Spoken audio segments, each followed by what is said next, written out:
welcome to our demonstration of integration between Tekla Structural Designer and Tekla Structures.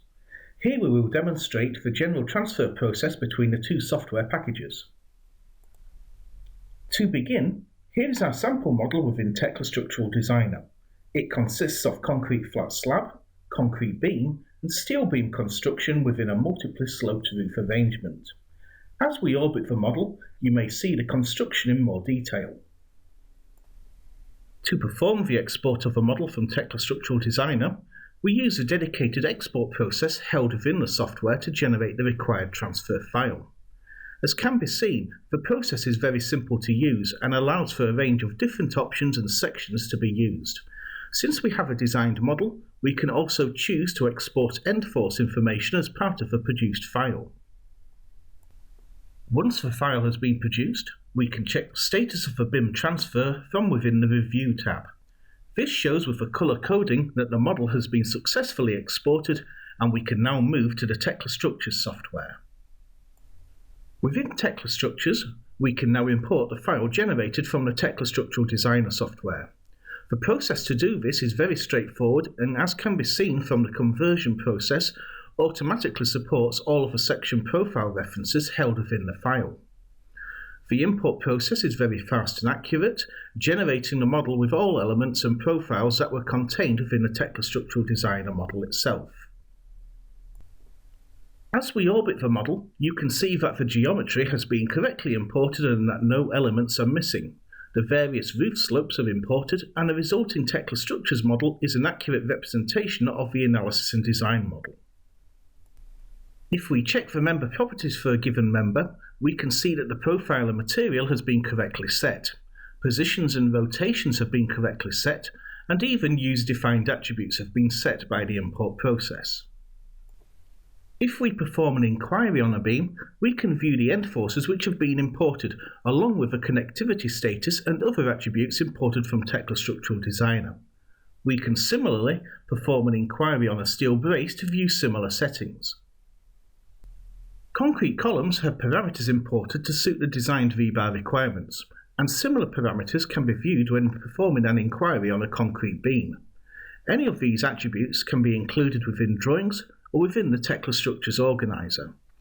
Having viewed the imported information, we are now able to return to Tekla Structural Designer and make some alterations to the model.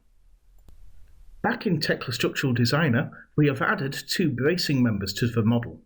We have also adjusted the section size of all the steel bracing members to a much larger 114 diameter section size. With these changes made to the model, we can now choose to export the changes through to Tekla Structures, again using the dedicated export command.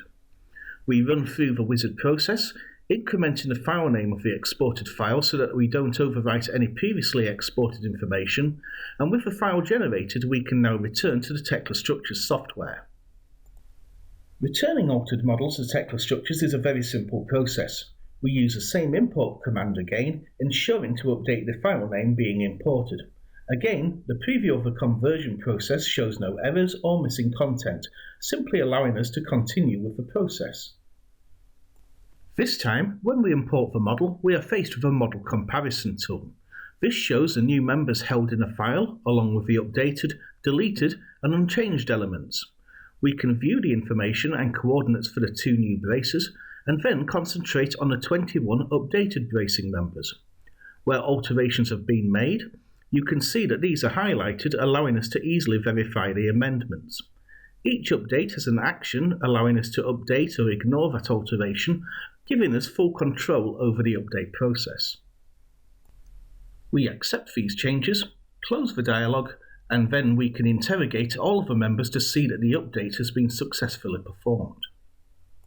In addition to being able to check the sections individually, we can view the TSD integration status representation, allowing us to easily view the colour coding for all new members, updated members, and unchanged members. Whilst viewing this representation, we can see the newly created members as the green colouring, the updated members as the yellow colour, and the unchanged members as magenta. We also have the ability to show this key by accessing the representation settings. We are now able to return the model to its original representation before making some alterations and sending these through into Tekla Structural Designer.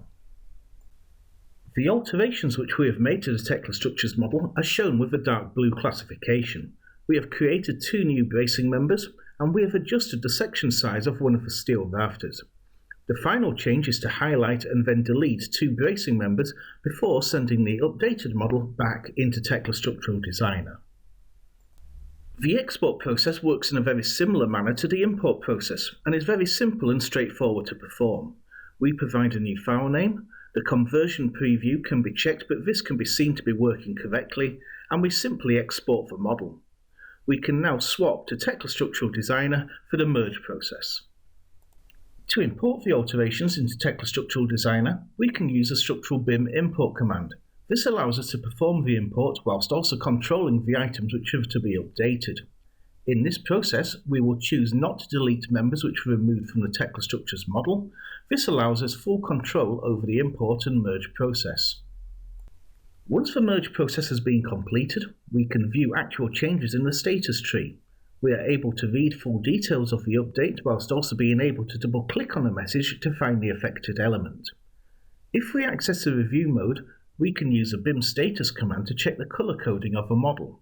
Here we can see updated members shown in yellow, members created by the merge process shown in dark blue, and members which were flagged as being deleted shown as red. The remainder of the model is shown as a purple colouring, indicating that the elements were not modified by the last import.